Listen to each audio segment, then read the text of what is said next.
Hello everyone, welcome to Pens and Needles. Today we're going to be looking at the Herbin ink, Lit de Thé. Now I ordered this bottle on the internet and it looked a lot bigger in the picture, so to show off how small and cute this sample size is, I'm surrounding it with some miniature furniture. If you like the books in the background, make sure to check out my latest vlog, which I've linked below, where I show you how to make your own. You can design your own book about pens or knitting like I did here.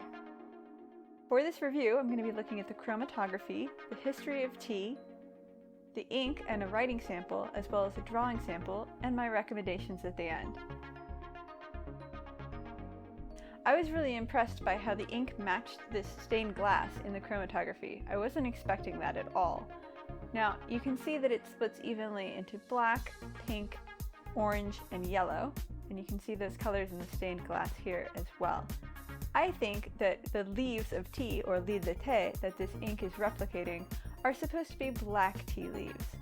Now you might already know that most tea, black tea, green tea, and white tea, all come from the same plant, Camellia sinensis, and that the different processing methods and amount of oxidation is really what makes the difference in the flavors of these three kinds of tea.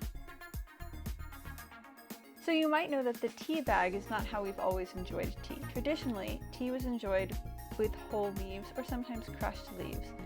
But the bag was invented, there were a number of patents in the early 1900s, and it was popularized by a New Yorker who created these silk tea bags. Can you imagine putting a silk tea bag into your cup? Nowadays we use paper tea bags, of course, which is much more cost-effective. But this gives you an idea of the status that tea had, even when it was becoming more commonplace and more of an every person's drink. Originally, it was something that was only enjoyed by the very privileged classes. So I wanted to show you both what tea leaves look like when they're full or whole, as well as what black tea in a tea bag looks like when it's brewed. I'm hoping to compare the black tea with the lit de thé ink and see how the colors compare. Alright, so I have a big pot of tea here, so I'm going to do a handful, which is what I typically do. And with tea leaves that are whole, you can re-steep the tea multiple times. So that's adding a bunch of hot water, brewing the tea, pouring the tea out, adding more hot water, brewing the tea for a little bit longer, pouring that tea out. And so you can get sometimes 3 to 5 steeps.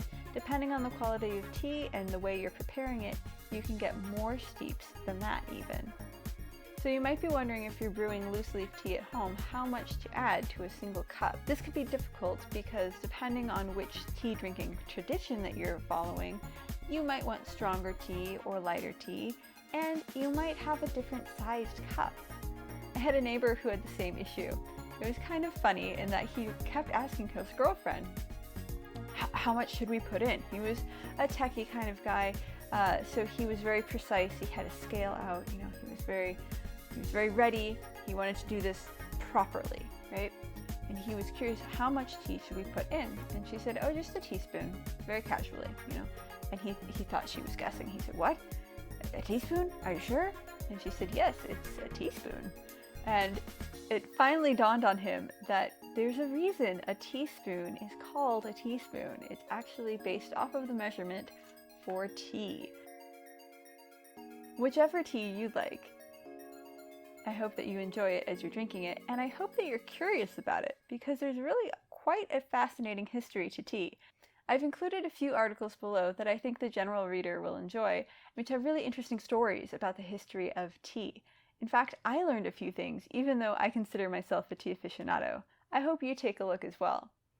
One of the stories was talking about how in World War II, tea was rationed. So there would be a ration of 3 cups of tea per day per person of the British public, and in first aid packages, a pack of tea would be included.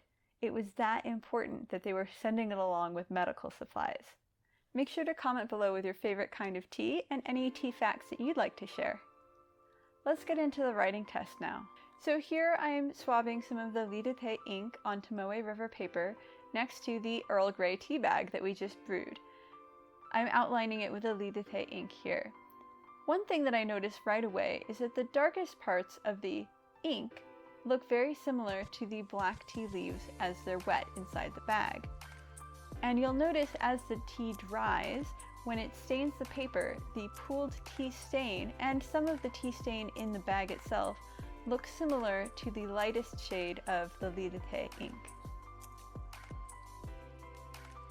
Now you might notice as the ink dried that it kind of got less dark in the darker section, and that's because this ink has a matte effect or layer that sort of dries on top that catches the light in a very different way.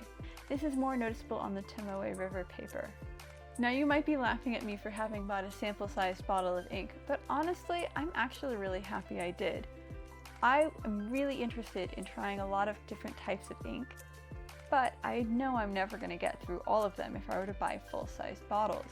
I'd much rather get small, cute sample bottles like this that I know I can get through and that I can still use as inkwells. So sometimes you'll get a sample bottle that's just too narrow to put your nib in. This one I've had no problems with for my Eco TWSBI pen and for my Pilot Custom 91. I could even reuse the bottle for crafts or mixing my own ink at some point. This first ink test is on the Muji dot pad, which is one of my favorite day-to-day papers.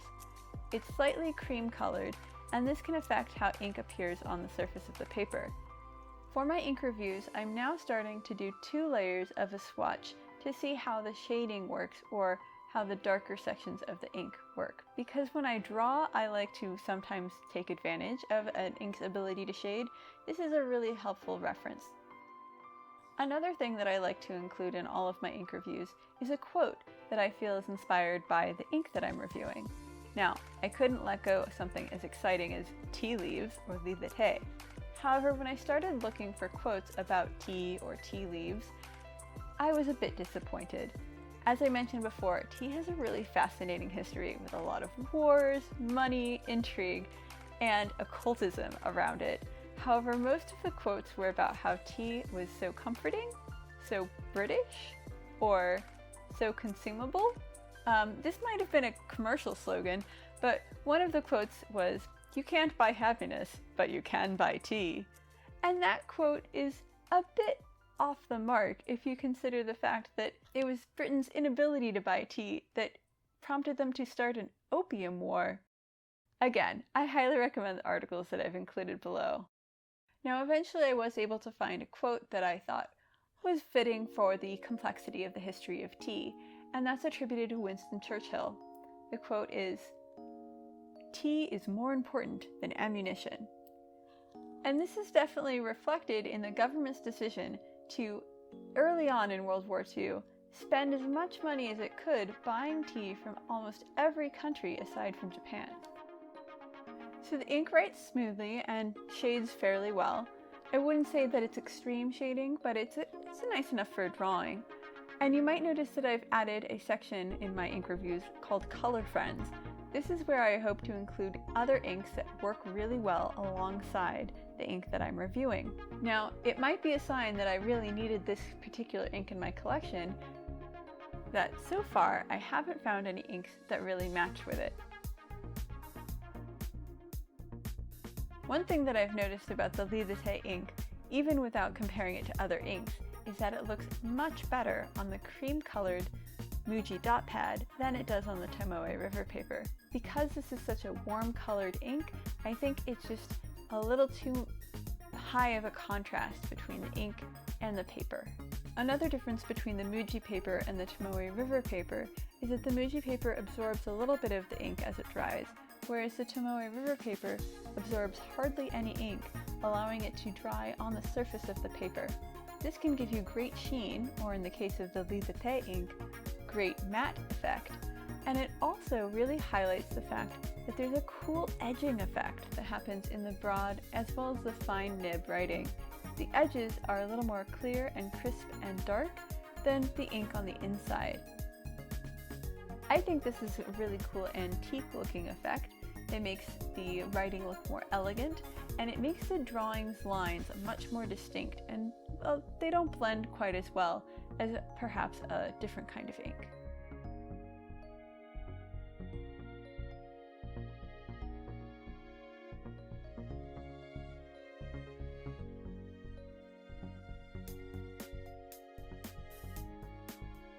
Here you can see me doing a quick little sketch of a teacup to see how the ink behaves while I'm using it to draw.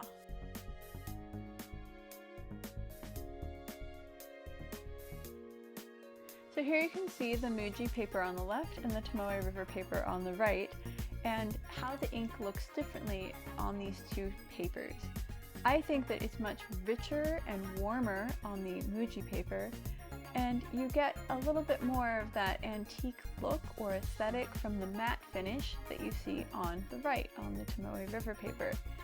And on the right on the Tomoe River paper, I've got some swabs of the Lilithé ink next to the actual tea stains from that Earl Grey tea bag on the left.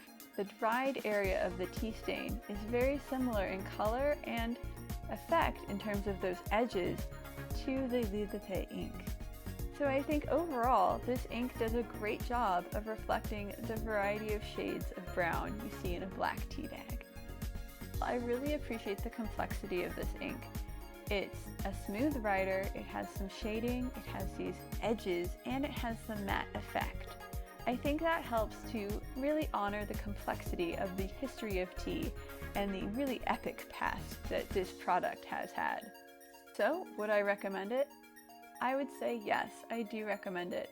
It's a nice medium warm brown, and I think that it has a lot of interesting qualities to offer. I'm really looking forward to see what you have to say about the Lilithé ink in the comments, and if you haven't already, please like and subscribe. It really helps the channel keep going. See you in my next video.